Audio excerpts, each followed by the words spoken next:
What is earth science and why do we study it?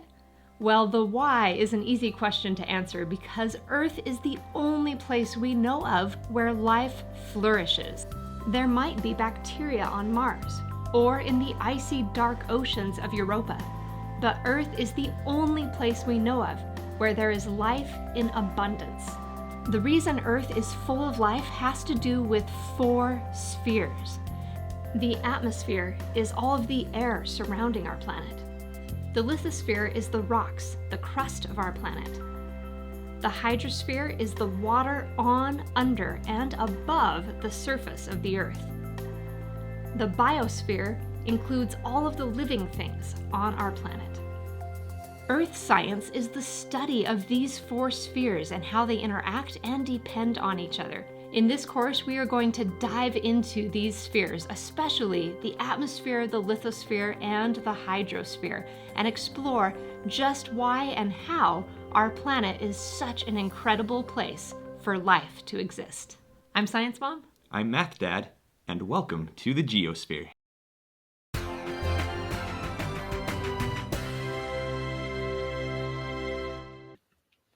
Welcome, everybody. We are going to dive right in now to our lesson and talk a little bit more about each of these 4 elements because our planet is fascinating and you can't study Earth science without breaking it apart to look at the atmosphere, the geosphere, the hydrosphere, and each of those components. Yeah, okay, I'm already losing track, so we better go through those more slowly.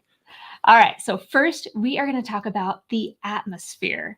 And the atmosphere is really the air. So move to the side, Math Dad here. The air around our planet is a really important layer.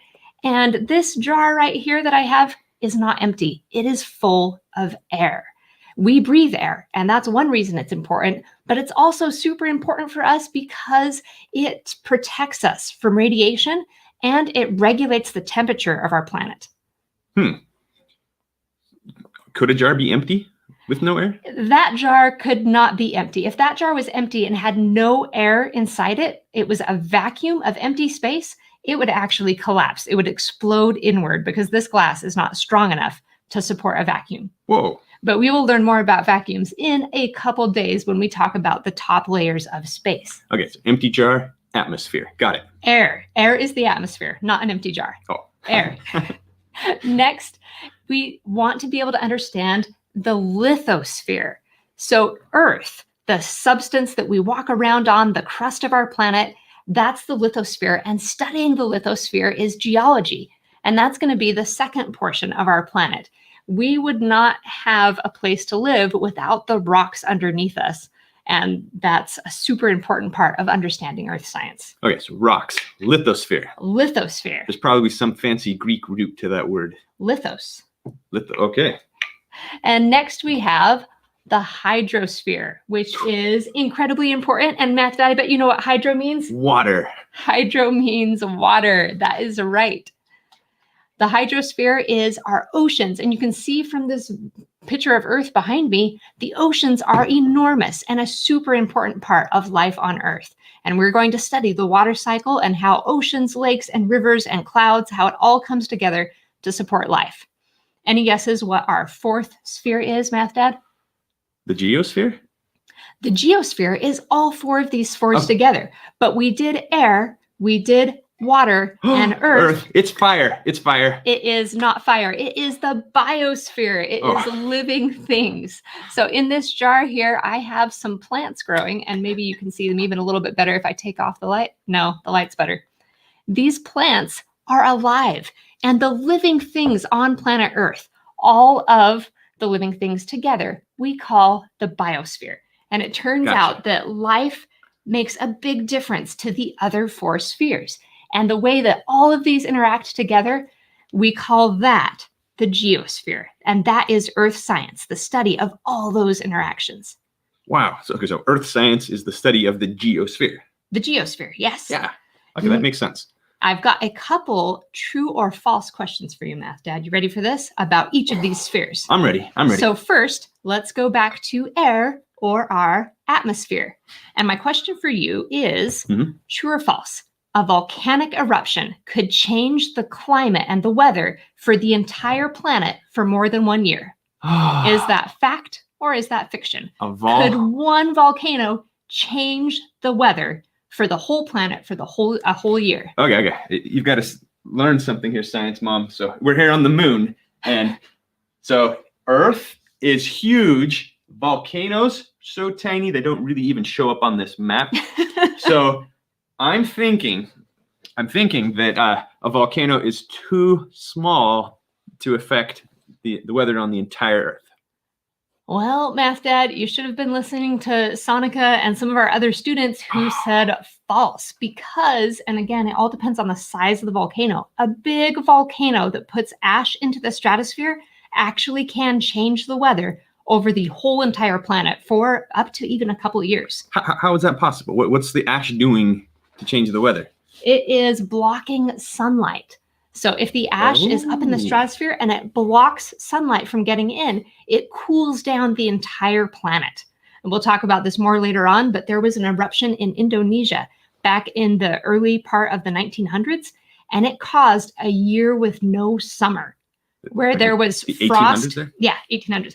There was frost and snow every single month of the year in North America and Europe because of this one volcano. That's crazy.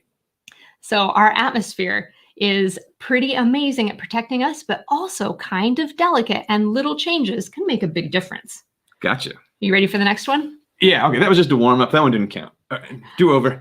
All right, our next one, the next fact or fiction, the mantle, the inner layer of our planet. True, it's the middle layer. Is liquid. That's the fact or fiction. Oh. So you have the crust on the outside. You have the mantle that's usually colored red in diagrams of the Earth, and you have the core on the very middle. Is the mantle liquid? And I guess I should say true or false. Mantle is liquid. Is that true or false? So if I say true, I'm saying the mantle is liquid. Yes. Okay, so I know about the 3 layers. I know the mantle's the middle one.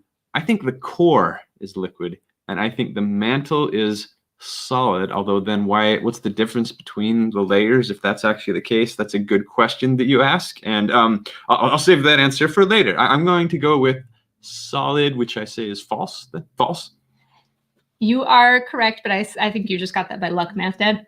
What? So, this one's a little bit tricky. Ibrahim was 100% correct in saying that it is semi-liquid. It is not liquid. It is what's called a plastic solid. So just like a piece of paper, is this a liquid? No, it's a solid. No, this is solid. This has a defined shape, but can I bend it? I can. And the mantle is the same way. It is solid, and it's a very, very hot, solid rock, and it can be bent and it can move. Areas where that mantle melts, then they call melt, and that's what then feeds, volcanoes and other things, where it actually does melt into magma or lava. Okay, so the mantle is solid, but it has super hot, and it is plastic. It can move slowly over time. Okay. Wow. That's kind of a weird answer. So it's a weird solid. Yep. It is a plastic solid. Oh, I'll take it. All right. Next question.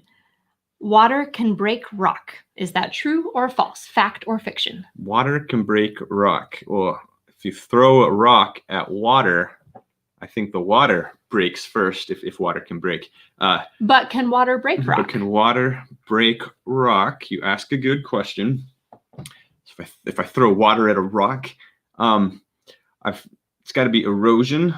So the answer is going to be true. Yes, water can break rock, both through erosion and through freezing too. If there's a crack in the sidewalk and water gets down in there and then freezes, you've probably even seen sidewalks crack by water and ice freezing and splitting a crack apart.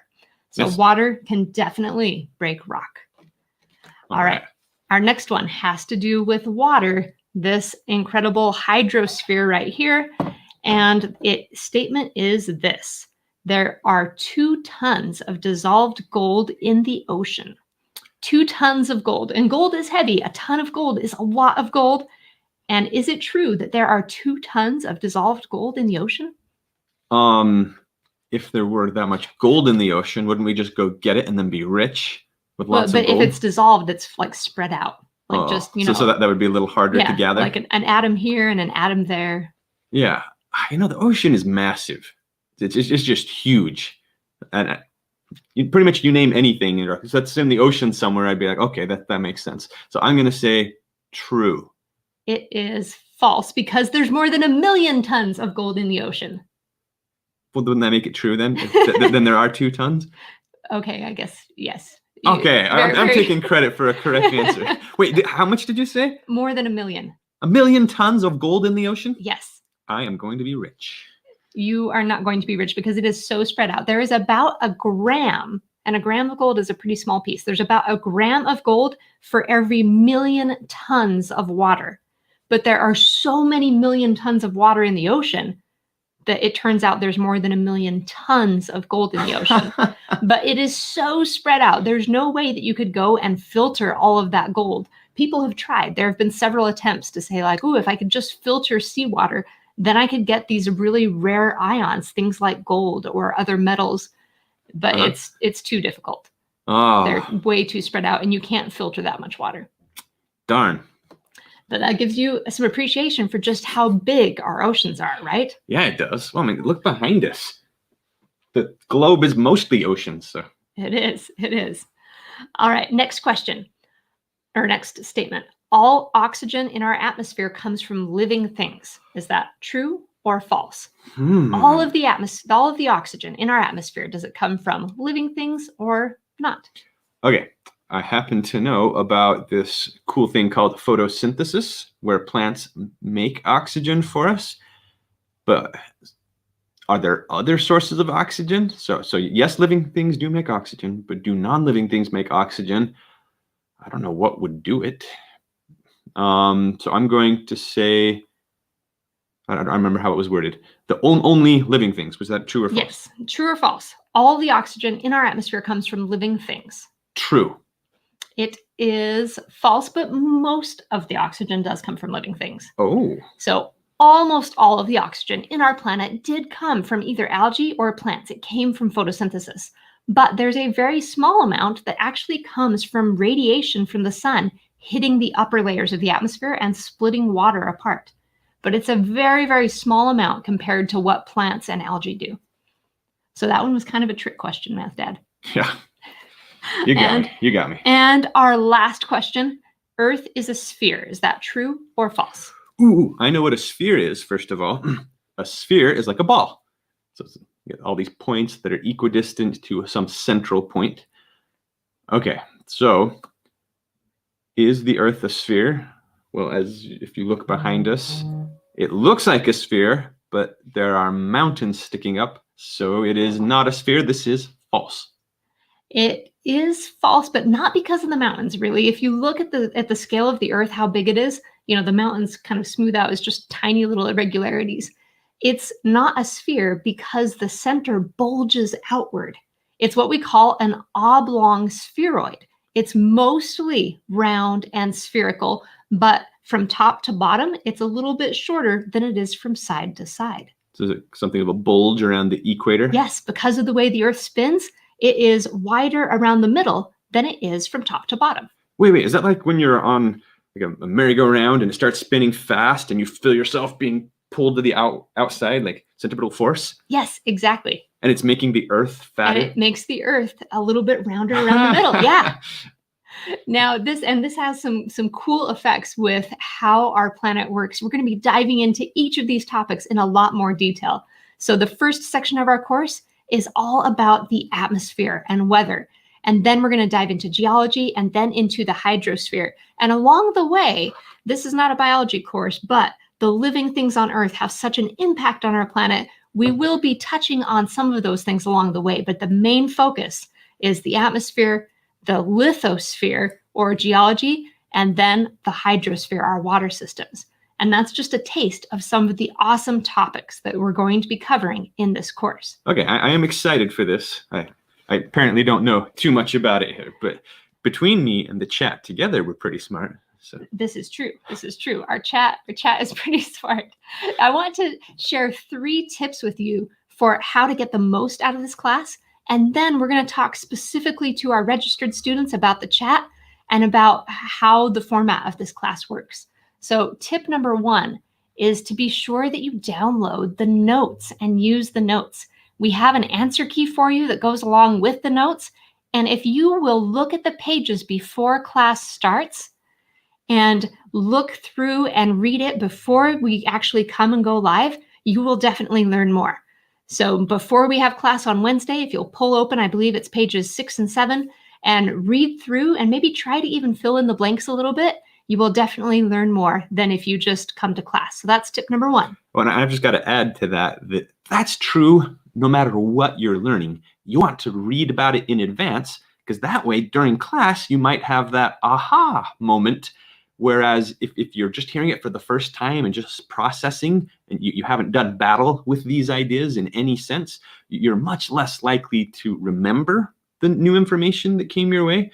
And you're certainly not going to just have that amazing aha experience that you could have if you'd prepped a little bit more. Definitely, definitely. And then tip number 2 is especially for our live students. Chat or not, it's totally up to you. And if you want to hide the chat, if you think it's distracting, right there's a button, and you just click on that and it will hide the chat.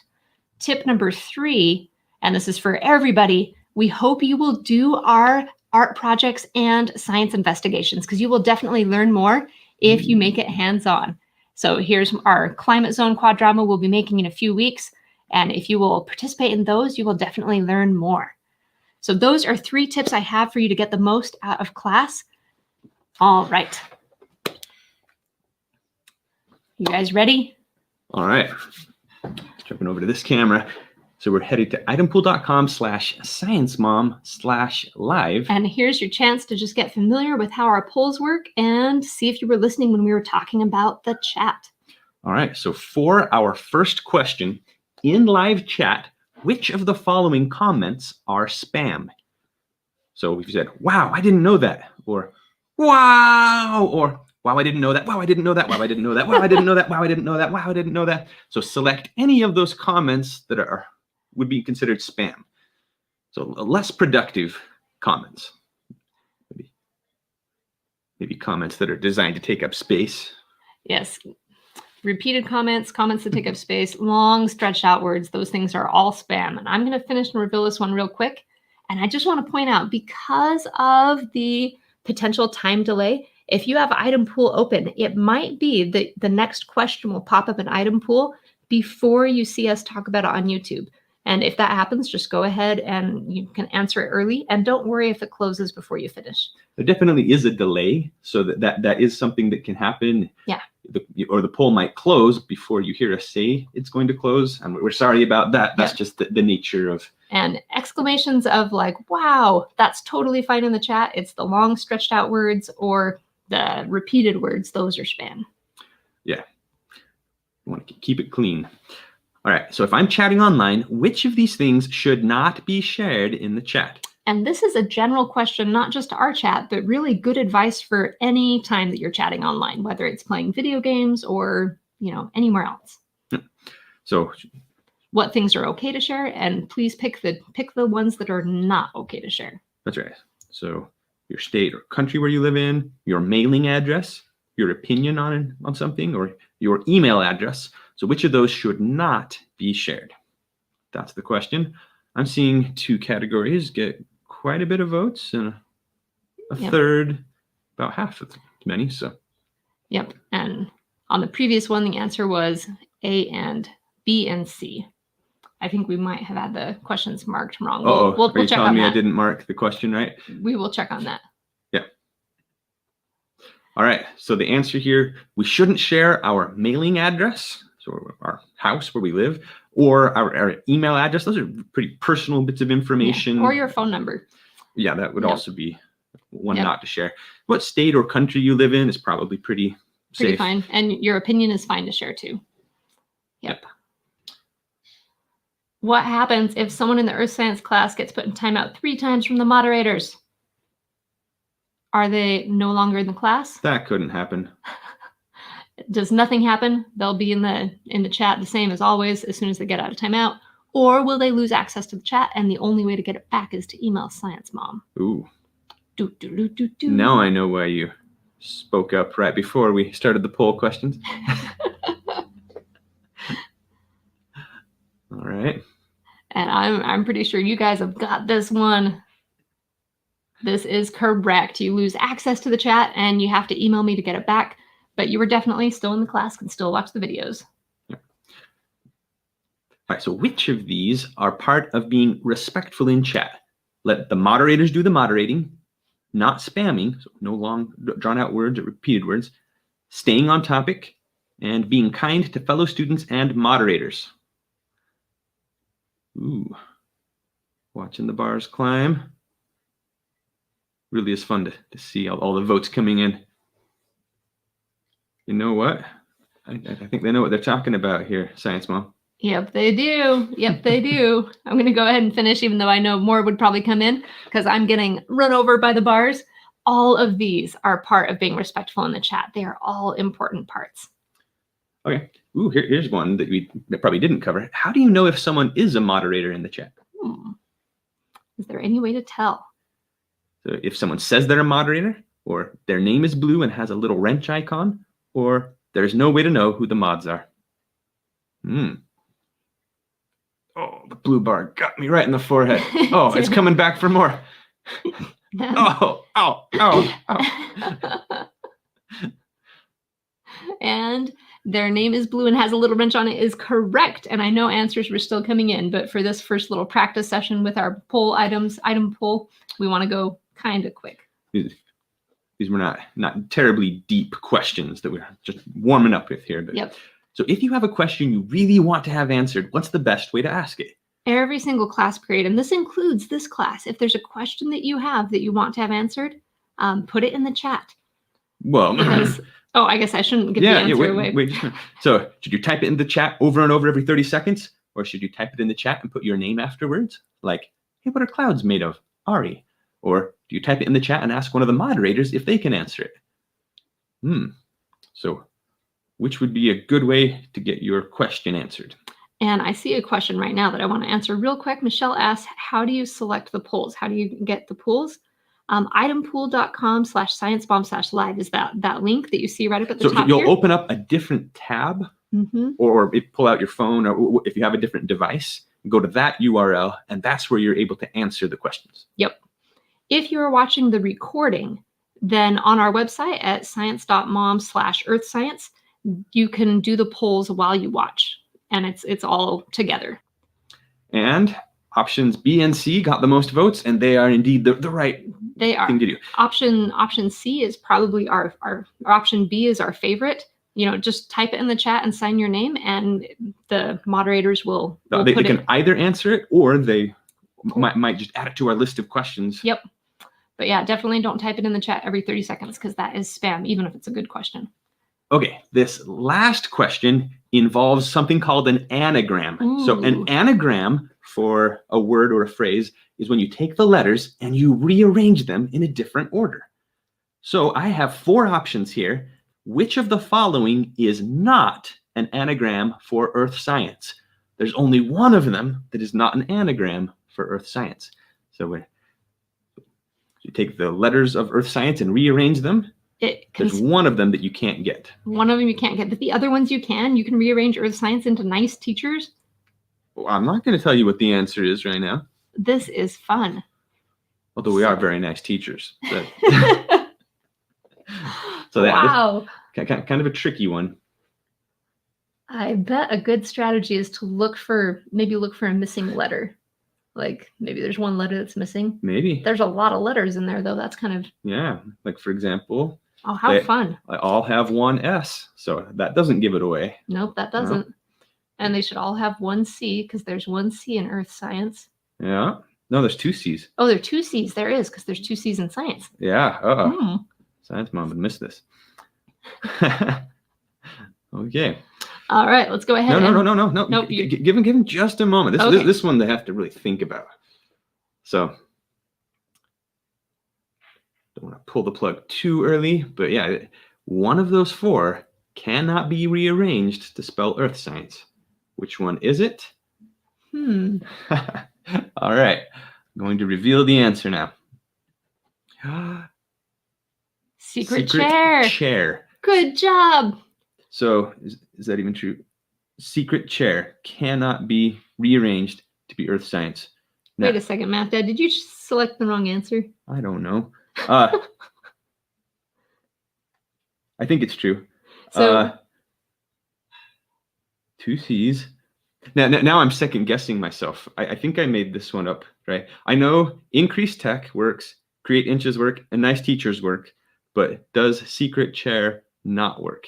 1, 2, 3, 4, 5. Amaya's laughing at you, Math Dad.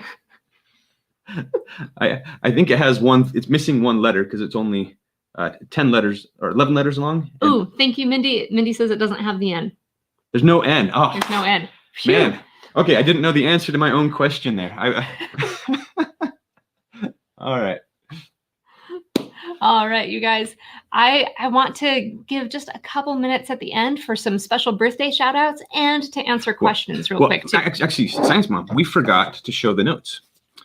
So that we have been working hard, and by we, I mean mostly Science Mom has been working hard to make a lot of notes. So some of you may have printed them off already, and that's a great way to do it. And you can also use them electronically. It's a free PDF that you can download, and make sure at the front there's a table of contents, and there's also a supply list. And the supply list tells you everything you need for our 5 art projects and our 5 science investigations. Yeah. Oops. Wanted to show off so that if you want to see the schedule, so we've got the front page, we've got a schedule showing what will be covered each day of class, and we plan to stick to that as best we can. And then after that, there's even a supply list of all the supplies we plan to use. We do not have an art project or a science project every Friday, but most Fridays there is either an art project or a science project. Or a game show review, right? Or a game show review, yes. And our game show reviews, so back here you'll see about every, whoops, I got stuck, Math Dad. About every 4 or 5 weeks, we have a game show review. And those are a lot of fun. Those you'll definitely want to have item pool ready because we have question after question. And Math Dad likes to make it a contest between our students and him to see who comes out on top. And he likes to do a little victory dance if most of the people get a question wrong. And he's going to have an excellent defeat dance ready if you guys get all the questions right, because I know you guys are. Well, bad news. The chat's going down. You guys can try all you want, but your defeat is inevitable. You know, I think with you starting off being worried that you missed your own question, I think the chat feels like, oh yeah, they got this. Hey, I fooled lots of them too, though. So. All right. Real quick, I'm going to answer a couple questions that came in, and then we've got some birthday shout outs. So do some of the spheres on Earth overlap? From Elisa. That is a great question.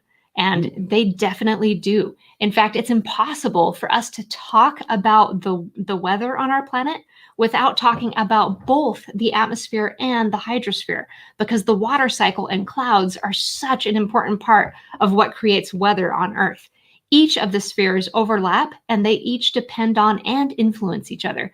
And that's a big part of Earth science. Yeah, well, that's a really astute comment, because so much of the reason that we want to study these things is because of how we can affect those others. I mean, we can do a lot of damage to the climate and to the weather over time by not being good stewards. So I like it. Marine Man asks, what about near the mantle? Is there, the lava and does lava create oxygen in the ocean? And very small amounts. There could be chemical reactions producing oxygen, but most of the oxygen is produced by plants and by photosynthesis. Good question. All right. I have a couple birthday shout outs I want to do really fast. Super happy birthday to Ember, who turns 13 today. Happy birthday, Logan, who had a birthday on January 8th, to Jack Gary, who had a birthday on December 28th, and to Kyle, who turns 6 on this Friday. Whoa, super exciting. And I want to, real quick, just say how excited we are to be teaching you guys. We did small group meetups with all of our registered students before class starts, and we have students from more than 8 countries joining us here today. So a special shout out to Christina and Matthew watching from Gambia, Victor in Belgium, Robin in Scotland, Ibrahim from Canada, Jack and Nina from Italy, and so many more. We are so happy to have you here. We're going to answer 2 more questions, and then we're going to wrap up for today. But we will be back on Wednesday with a lesson all about air and what you're breathing. So Jill wanted to know if I wrote the background music for that warm-up video, and no, I didn't. He was very flattered that, right. that people thought that he had made that. But he is getting better with his guitar skills and practicing frequently. Aeroskis wants to know, what would a mountain of ice be part of the lithosphere or the hydrosphere? And I love this question. When we get into our geology section, we will talk a little bit about ice, because ice is a mineral. And sometimes we like to divide things up into, nice clear containers, like, this is air, this is water, and these are rocks. These are 3 different things. But in the real world, those boundaries are not always so clear. So a mountain of ice is definitely both. It would be both, affecting the lithosphere and part of the lithosphere, but it is made of water. So it's part of the hydrosphere too. Great question. Really good. All right, you guys, thank you so much for joining us today. We can't wait to explore this incredible planet together. Work hard, grow smart, and we will see you on Wednesday. Goodbye.